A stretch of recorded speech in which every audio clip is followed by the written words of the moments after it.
Looking back on my 20s feels very similar to how I felt looking back on my high school experience. That it's like, now that I'm out of it, I see how little all of that actually mattered. That what you achieve in high school, like, yeah, it matters for the next step, but it doesn't matter for the rest of your life. And the same is true about being in your 20s.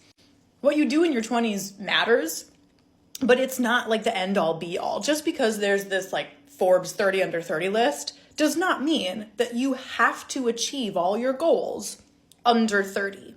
And in fact, some of the most impressive people in their industry and field weren't even in that field in their 20s. The timelines are fake. The timelines don't matter. You don't have to achieve everything that you want to achieve in life before 30. So much can change quickly.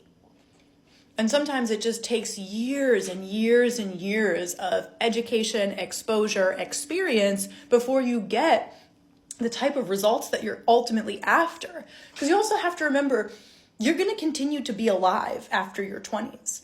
So like, what are you going to do for the decade of your 30s if you've already achieved everything possible within your 20s? No, there's always another level. And there's actually no rush to get there. You don't need to be married in your 20s. You don't need to be like financially free in your 20s.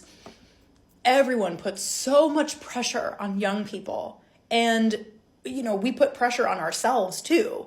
But it's all fake. It's all made up. You don't actually have to do all of that. Yeah, get an education, like make good financial choices. Take care of yourself so that your body isn't breaking down, obviously. Get some sleep, do your skincare, but don't feel like you have to have it all figured out by the time you turn 30. That's insane. That's insane. Your 30s are like another decade of young life with way more experience and exposure. They're awesome.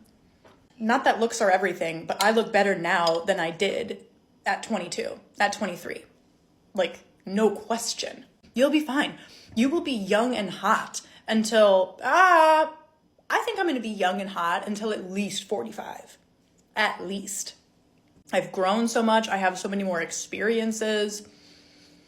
It is all a distraction. Like, don't feel so much pressure to achieve and accomplish things before you turn 30. You will be alive for longer than that.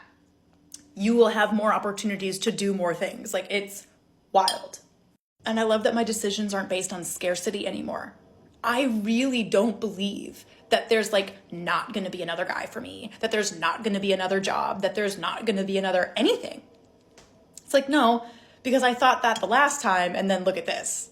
And I thought that the time before and then look at that and that.